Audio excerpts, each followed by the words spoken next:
Hello, my friends. Jerry Rosa here in the Rosa String Works Man Cave. Some semblance of spring has returned. The temperature presently, and it's really weird because it's backwards. I can't make myself point to it.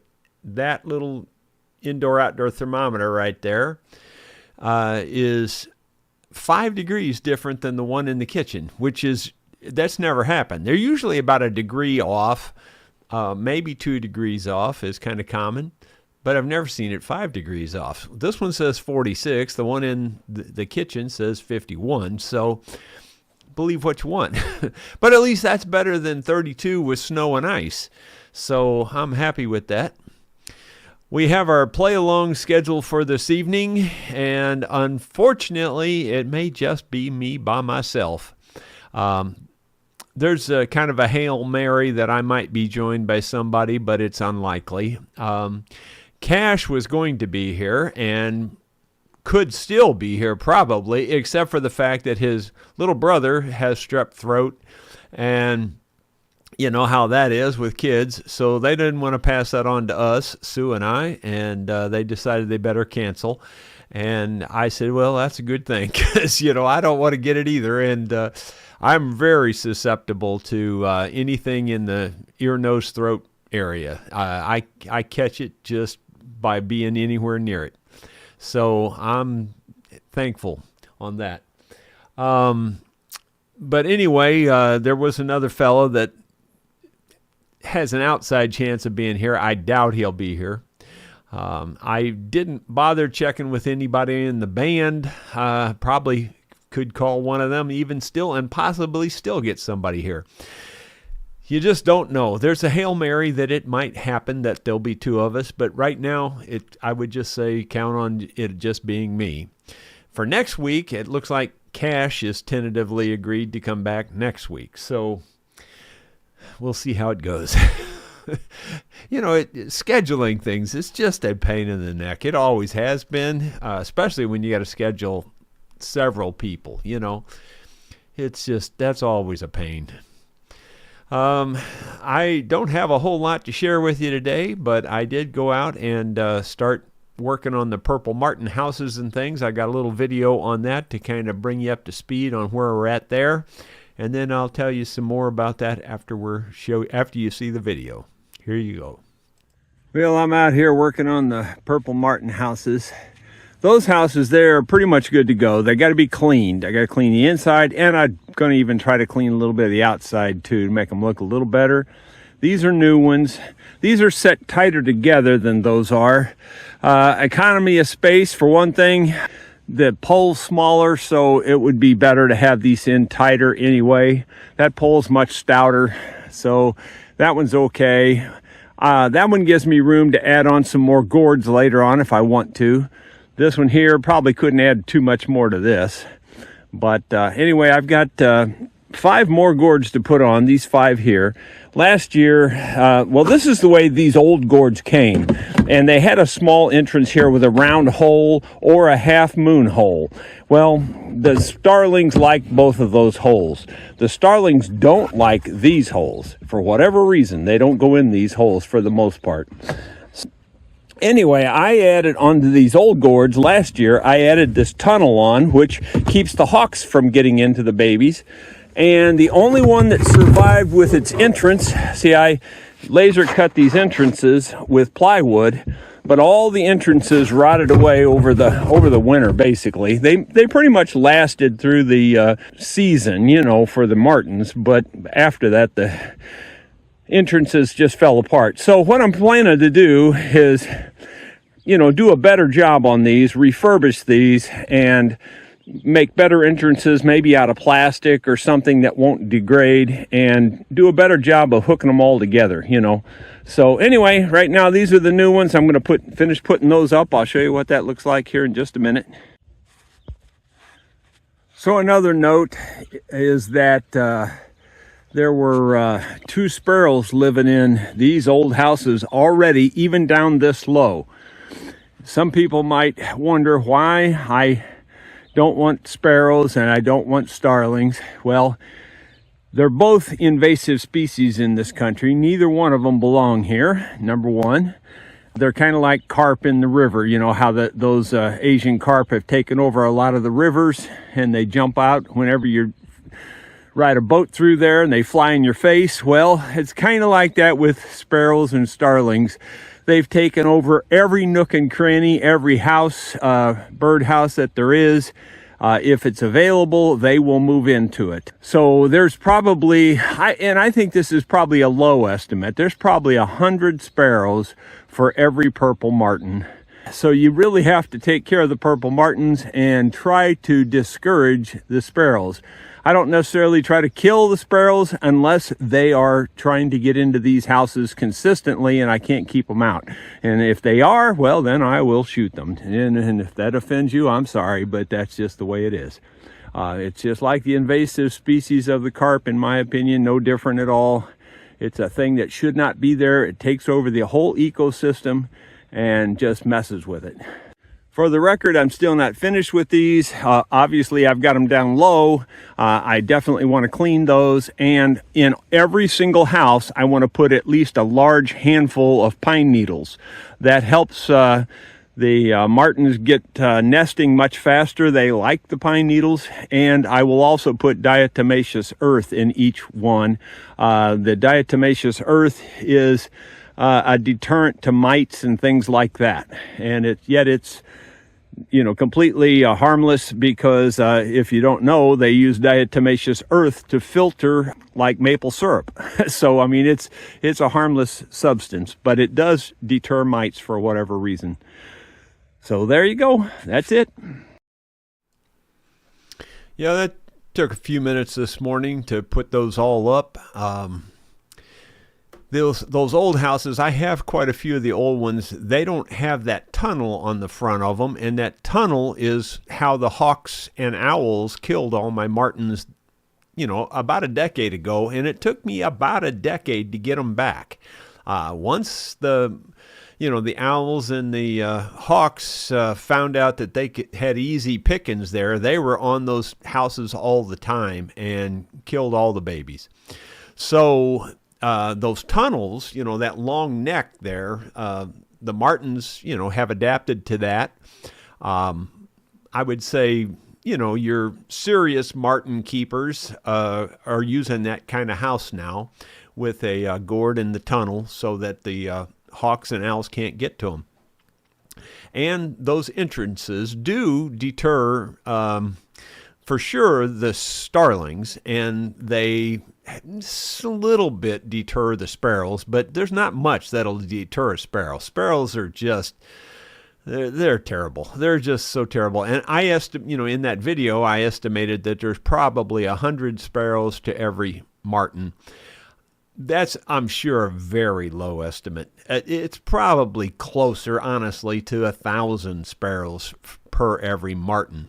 If you went nationwide, the sparrows are just everywhere. I mean, they're just thick. They outcompete all the native birds for any kind of nesting or anything. If there's houses available, sparrows will get in the houses and run the other birds off. Sparrows are, for a small bird, they're super aggressive. They will kill the other birds, and it's just amazing how strong-willed, if nothing else, that the sparrows are. So anyway, that's the story on that. This afternoon, I plan to go up into the National Forest, take my Ranger up there, since it's running again, and fill up like a feed sack full of pine needles. I have to go up there and get them. So basically, in terms of getting it all ready for this season, I'm about half done. In terms of time, I'm about half done. I've got to go collect all those needles. Then I've got to wash the houses out that are the old ones and clean them out. And then there's an outside chance I might try to fix up some of those original gourds, the ones without tunnels, and try to bring them up to speed and maybe even hang a few more of them. But I don't know if that's going to happen or not. But at least I'll have 24 houses up and ready to go, which is a good thing in my book. I really do like the purple martins. For those of you who have heard me say this before, it was just that my mother tried pretty much, forever to get purple martins at her house, and all she ever really got was sparrows and starlings.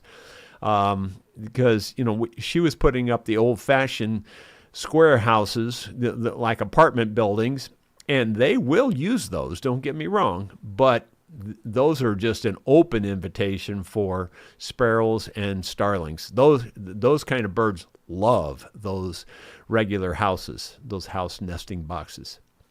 So if you are interested ever in trying to get purple martins, there's about 5 or 6 things that are just absolute musts, to at least to increase your odds. It's not saying you couldn't get them in other ways, but if you really want to increase your odds, these are the things that you need to do. First of all, your pole, where you locate your pole for the house, has to be out in the open where they have flyway in from pretty much all directions. You never want it any closer than about, I think they said, this is on the Purple Martin website, but I think about 30 yards is the closest you want it to any buildings. It's also good to have human interaction in the general area, whether that be a building or something, but just in the general area. They like to see human activity. They're good with that. They're used to it. You also want the houses hanging up at a minimum of about 12 feet off the ground. You try to get them, 12 to 15 feet in that neighborhood. And I say minimum. There's people that'll get them at 10 feet, but it's not as likely. I'm telling you, these are the things to make your odds better, to get the house up higher. It's also a good thing if you've got 2 things in the near area. One of them would be wires for them to land on. They like to land on wires. I stretched a wire between the 2 telephone poles there, and they do land on that quite often. I also have the creek and the pond for water, which it's good to have water in the general area like that. They like to swoop down and skim the water and pick up water that way. And I think that's about it. Those are the main points to get them.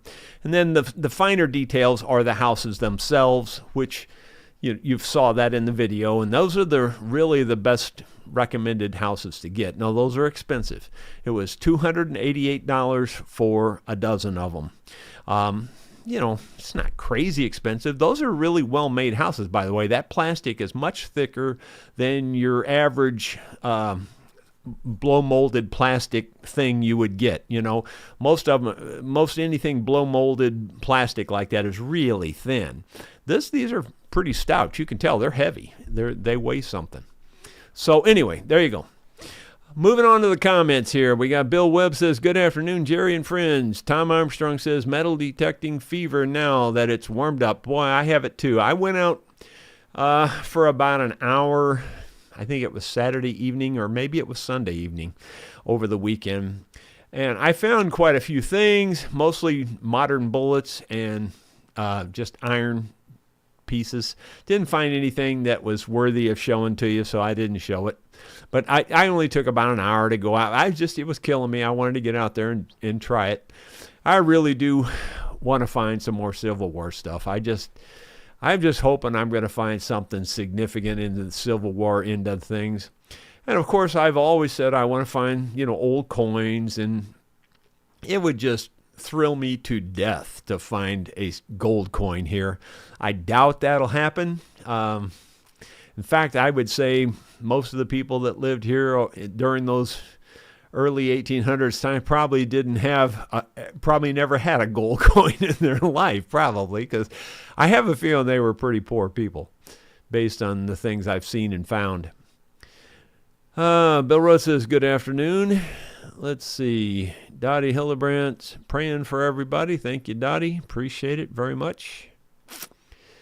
And hope you're doing well after your doctor appointment and visit. Gino Hitch, good afternoon, Jerry and friends. It's cold again here in Monroe, Ohio.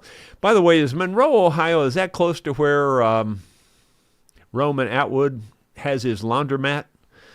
I know he's in, I think it's something like Newburgh, Ohio, or New something, Ohio. I say Newburgh, that's where I'm at here in Newburgh, Missouri. New something, Ohio. I just wondered if you're in anywhere near where he's at there. I do watch his videos lately. Let's see. Wade Hampton, good morning, vloggers. Good morning to Sue and Ducks and Jerry. When is a door not a door? When it's ajar. Yeah, when you say that word ajar, that reminds me of I had a friend, Dan Baker, that worked at Southwestern Bell. Dan, this has no bearing on the story, but I'm going to tell you anyway. Dan was a gay man. He and I went to lunch quite often. He was just a nice guy. But he always would complain about certain things. And the one thing he really complained about was, this was, I don't know what you'd call it, high tech back then. His car was talking to him, and his car would say, "Your door is ajar. Your door is ajar." And he hated that. He just hated it. He says, "My door is not ajar. It's a door." But anyway, you had to be there. Let's see. Wade Hampton. If you haven't sprung the clocks forward an hour yet, then it was good afternoon to everyone. Oh, okay. Yeah, if you haven't sprung them forward.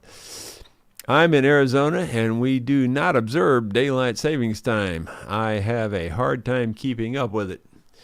Yeah, that's one of the prices you pay for living in a free America like that, Nothing is standard anywhere on anything.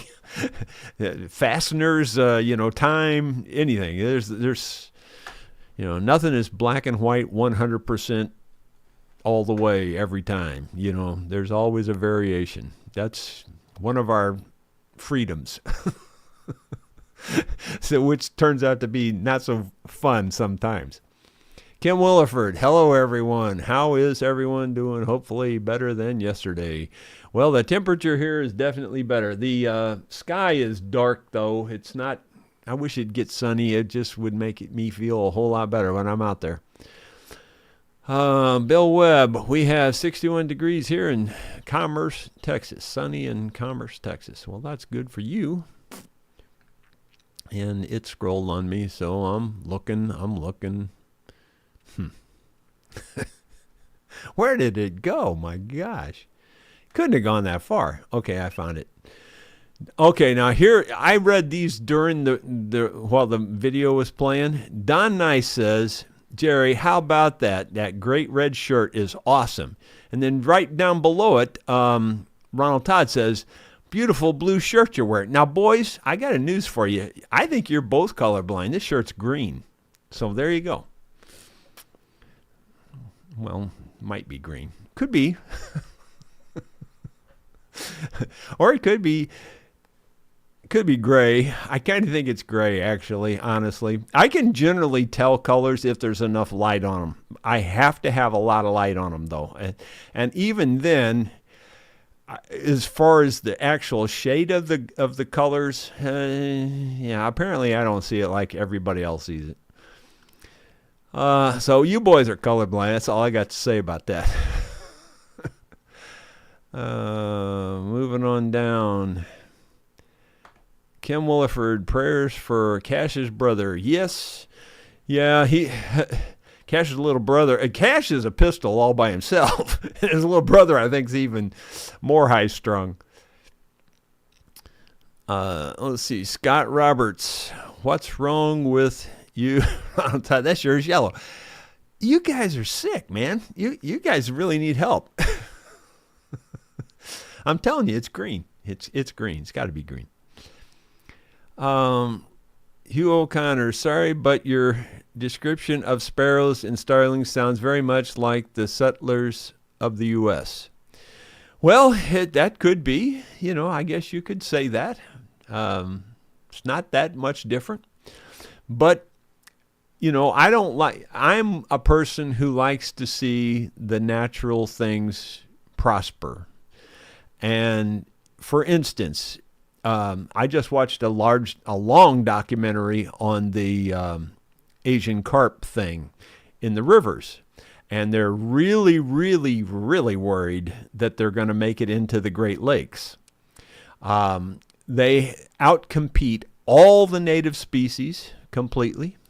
And in other words, I forget the numbers they spouted, but they were astronomical compared to the native species in terms of the young that they produce and things like that. And they take all the nesting grounds, they make the water muddy, the other fish can't survive in certain conditions that they create.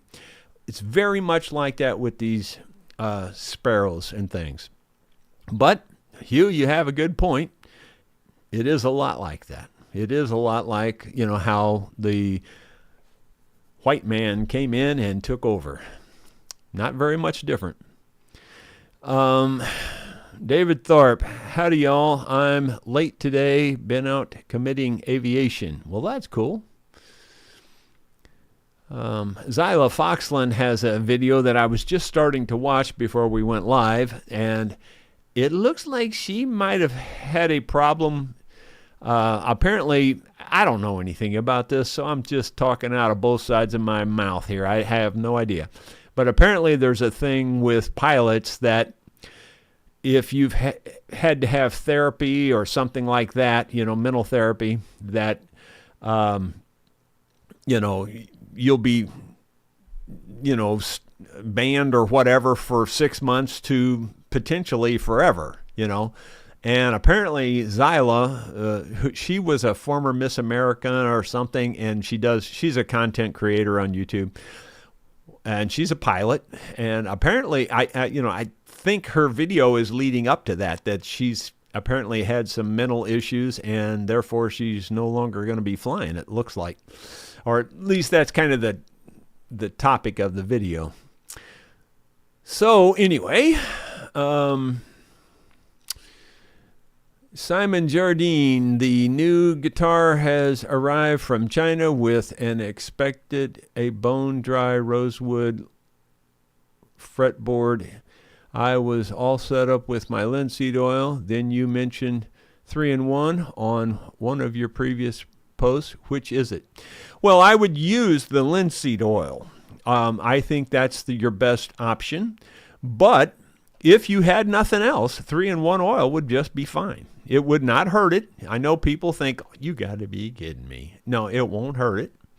Won't hurt it at all. In fact, I've seen it, black and white with these two eyes. I've seen it, and I'm not going by hearsay. I've seen it in writing on either Martin or Gibson, or maybe both. But I know I've seen it in one of them for sure, where they, this was an old publication, but they said that was fine to use that on your fretboard. Ronald Todd, Scott, sorry, Scott, it looks blue from here. Let's see.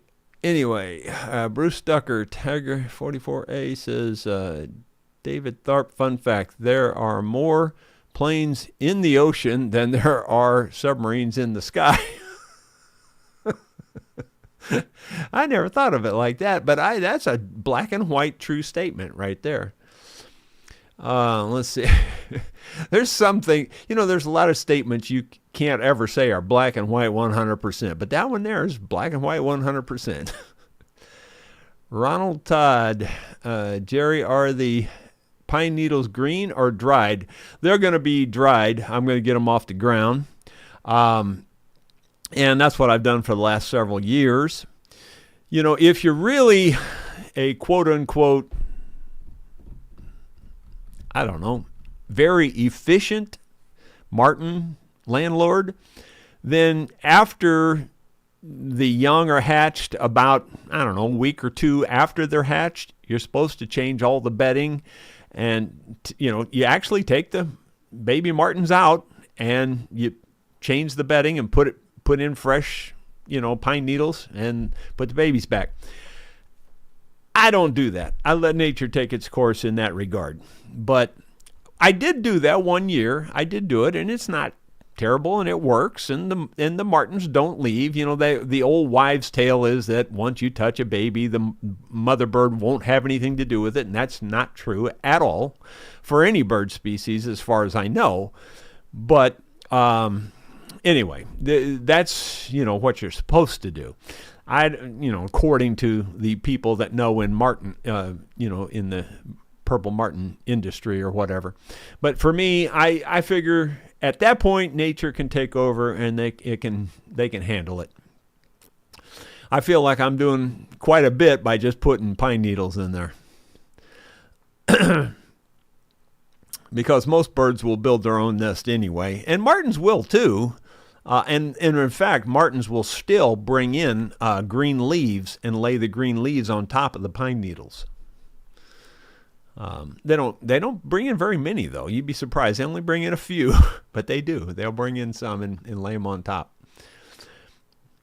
All right, let's see. Scott Roberts, Ronald Todd, I was just kidding you. It is kind of blue, but we just need to keep Jerry guessing. Might be green. Let's make him go ask Sue. Yeah, it's what I'm trying to explain this to you where you'll understand, because it's really not black and white. Again, it's not one way only. It depends. A lot of it depends on what light is shining on it. A lot of it depends on how dark the color is. Like on a pink, a very light pink, it's white. It's just white. If it's a light pink, and that's what that shirt was that I was telling you the story about, very light pink. Well, and then again, if it's the other way, if it's a very dark color, it's black, I mean, like a dark purple, it's black. And, a dark red can be black. A dark green can be black. A dark blue can be black. If it's really dark, the colors that are in the middle, in the somewhere in between, if there's enough light on it, I would say I'm probably even 90% on getting them right. I'm pretty good on that. I don't know how I do it, since according to all the doctors, I'm totally colorblind, according to them, but I don't know. It's just is what it is. Somehow you find ways to compensate, I guess.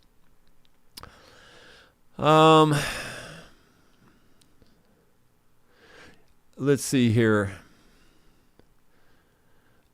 Steve May says, I've always heard that martins won't occupy a house that's close to a tree. That's very true, too. You don't want trees or anything. Like I said, you want the pole out in the open. You want it out where they have a clear fly-in, pretty much 30 yards in any direction. So a tree that's closer than that would not be a good thing. Yeah, so any obstruction, building or a tree or really anything that blocks their flight path, a single pole, like a telephone pole, probably wouldn't be that big a deal. But, like a big tree or building would be a problem. Gary Hayes, West Virginia, Scott and Ronald, you are both wrong. Jerry, like purple, the shirt matches the purple shoes. Yep. Let's see. Tom Armstrong. Let's see. Oh, okay. He's just giving a comment there. Cornell Lab of Ornithology has a lot of information on purple martin. There's an actual purple martin organization, I think it's called, that's online. They have a giant website, and they're a very, very good source for it. But again, they take it to the absolute extreme. The things I've told you this morning, they're a little bit extreme, but they're not extreme like they are. Like I said, taking the babies out, cleaning the nesting material, all that. I'm good with the mama just taking care of that part. So anyway. Bill Shell, good afternoon, Jerry. Would K guitar be worth fixing? It is a red label. I would love your opinion on it. Well,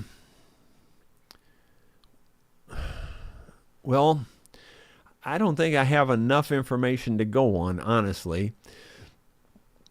K guitar, fixing it, red label. Now, I don't know of any particular label in a K guitar. At least I don't recall remembering anything about any particular color label in a K guitar. Now, in a Yamaha guitar, the red label guitar was the more sought after, at least in the bluegrass community. So I can't really comment on what you got there. I'd almost have to see a picture of it or something, or know more information about it. But I would say here's the general way I would go about it. If the guitar looks like it's all there, if it's all original, and especially if it has any sentimental value, then I would say for sure it's worth doing. If it's not all there, if it's not all original, yeah, it's very debatable. I would say it's only worth it then if it's worth it to you. And that's really, I know that sounds like a cop-out, but that's kind of the way it really is. I mean, it's just kind of that way. David Tharp, I was late, but I'll make up for it by leaving early. I have to take my wife to the doctor's appointment. Okay, well, hope things go well there. And it scrolled on me again. Okay. David then goes on to say, I know a fellow who keeps racing pigeons. He never wins. Believe it or not, guilty again. I used to have pigeons. And now, homing pigeons. I didn't call them racing pigeons, though the guy I got them from, he did race them in different meets and things. I probably had 20 or 30 of them at one time. And I did take them out and, let them fly back home quite a few times, in fact. But anyway, that just didn't cost you any extra. I used to have a lot of them. Let's see, Kim Williford, you have my favorite shirt on. I don't have the time or crayons to explain it to you. Yeah, I think it's so funny. Yeah, well, that is kind of true. when you're dealing with some people, that's just kind of speaks for itself. Tom Armstrong, wonder if men were exempt from fighting during the Civil War if they were colorblind. I don't know. I've never heard anything about that. I don't know. I don't know if men would be exempt from the Army now. Honestly, this is the ironic thing. I truly think, and I really believe this with my whole being, I believe I am better at spotting animals in the woods than anybody that can see all the colors. I am really good at spotting an animal in the woods. The least little movement catches my eye. I can spot more than one. I couldn't even tell you how many times I've done this. I'll just be looking around through the woods, and I'll just see like an eye. Maybe it's 50 yards away even, and I'll see this eye, and I'll go, I think there's something there, and I'll look at it with the binoculars, and sure enough, there's a deer there, or an ear, or a leg, or a foot, something like that. I just see that little part, and it catches my eye. And I really do think that in terms of like a war situation, that it's almost a positive rather than a negative. Now, there would be times when it would be a negative, I'm sure.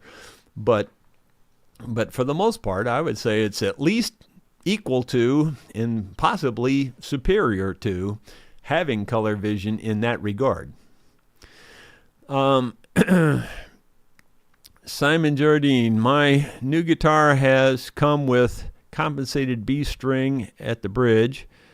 I always thought it was the G string that got compensated. Nope, it's the B string, B boy. Yeah, and on a guitar, the saying is, on a mandolin it's different, but on the guitar, the saying is, it's always the B string. Now, meaning that it's the one that goes out of tune the most, it's the one that gives you the most trouble when you're tuning, etc., etc., etc. So the B string is the one that is compensated for sure when they're compensated. It's not to say you can't compensate more than just the B string. And it depends on the guitar. If you really, really want to dial it in perfectly, then you may be compensating back and forth on every string. Generally speaking, if you get both E strings perfect, generally speaking, you're pretty darn close. And the B string would generally be the one that needs the compensation besides that. More than the others on average, I would say. Scott Roberts, David Tharp, I am a pilot, a barn pilot. I pilot here and pilot there. Yeah. Let's see here. I know all about those piles, trust me. Growing up on a horse ranch. Done nice, the red shirt with neon lettering. Let's see. PH Ringer, please hit that thumbs up. Yeah, please do. It's free. It don't cost you nothing. Kim Williford, Jerry, please be careful of that bird flu. Well, that's a good point. I hadn't even thought of that. That's a good point, though. I did take a flu shot, by the way. I don't know if that'd help or not, but I did take a flu shot this year. Got really sick the next day. Or not sick, but I got really a bad headache the next day, man. I mean, I had a migraine. It was something else. And it lasted all day after I got that flu shot. Newton Horn, by the way, you might want to wear plaid. That way you'll have all the bases covered. Very good idea there, Bo. Good idea. That way I can, I don't even have to worry about it, do I? Hugh O'Connor, I am not going to stay at the rental retreat if you only change the bedding once a year and it's made of pine needles. Well, I don't know how we got all the way to the rental retreat on that, but no, that's not the case. That's not the case at all. In fact, Sue, you've probably heard the stereotype about the old Germans, how they kept everything so neat and clean and tidy. I know in the St. Louis area there was a lot of, I don't remember the exact phrasing and the words that they used, but it was all stereotypical stuff that, they would be out there sweeping off their stoop, the stairs leading up to and sweep it and then wash it and clean, like they were that meticulous. Sue is that meticulous. I mean, seriously. You won't find a place any cleaner when you come to stay at her rental retreat. I promise you that. That's a black and white fact, 100%. That's why she won't pay anybody to do it. She wants to do it herself. Rod Wintler, Jerry, does the color temperature of lighting affect you? Color temperature of lighting. I don't know if I know how. I know basically what you're saying. I've heard those terms and things, but I don't know that I know the answer to the question. I know it has to be brightly lit if I can tell colors. If it's at all dim or dark, it's just everything's just dark and black. I can't see any colors then. For sure, it has to have a lot of sunlight before I start to see the colors. Scott Roberts, hey Jerry, what are you seeing on your monitor when you are talking to us? I'm seeing me talking to you so I can tell, if the screen is good and if everything's, coming out okay. I'm seeing basically the same thing you're seeing for the most part.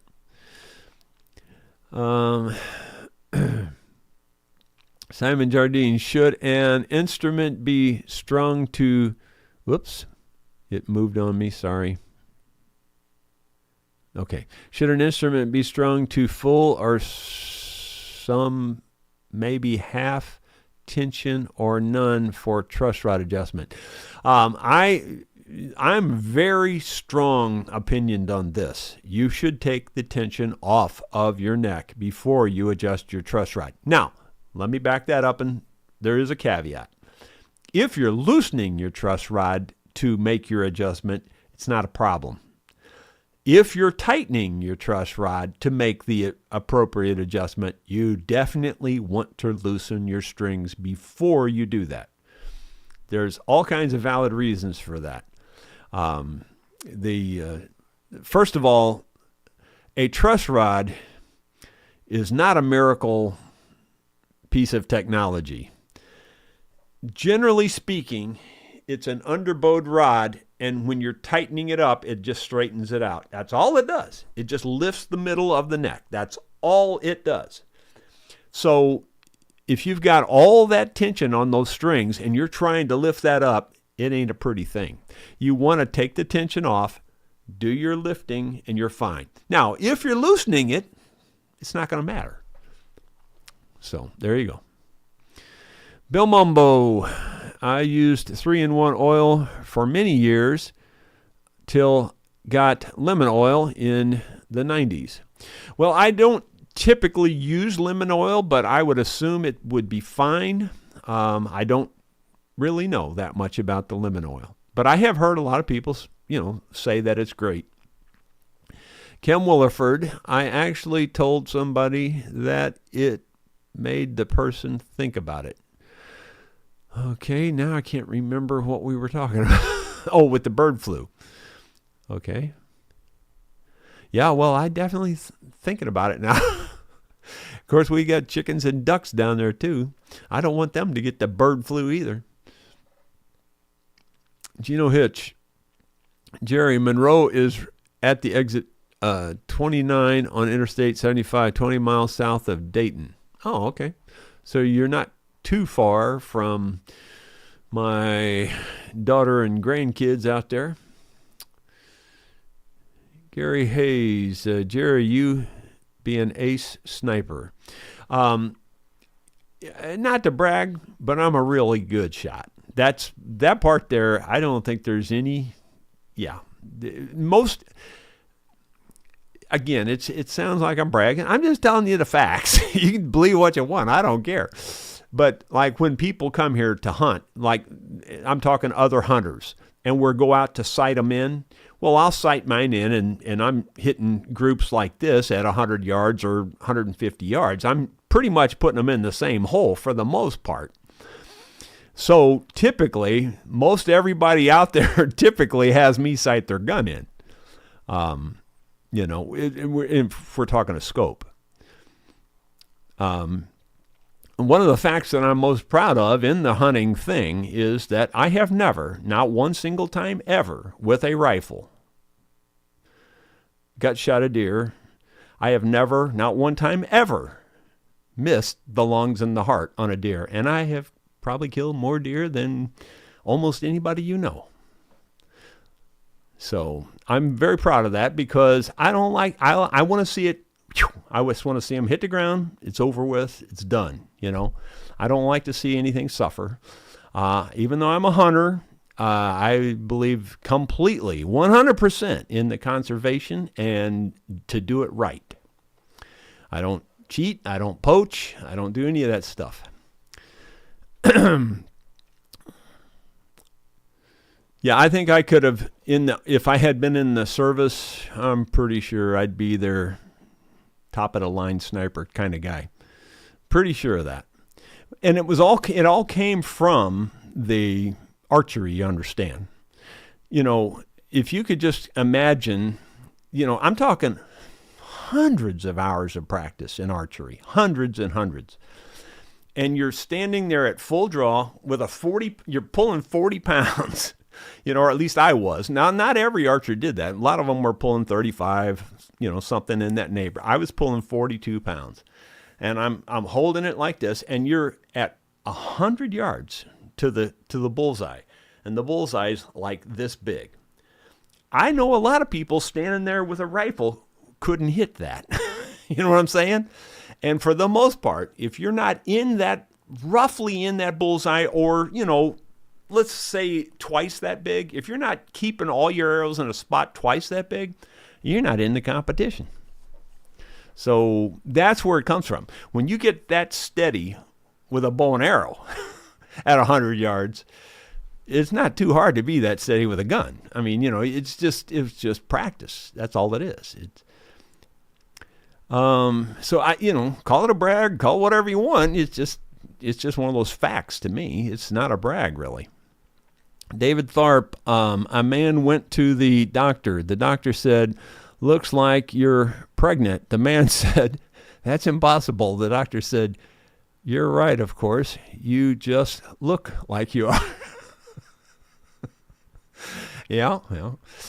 Well, I could probably get, at least in the early stages of that. Oh, by the way, I was going to tell you that I am pretty sure, I've told you how weird my whole system is. I'm pretty sure that you could drop me off in the middle of a desert, hundreds of miles away from anything.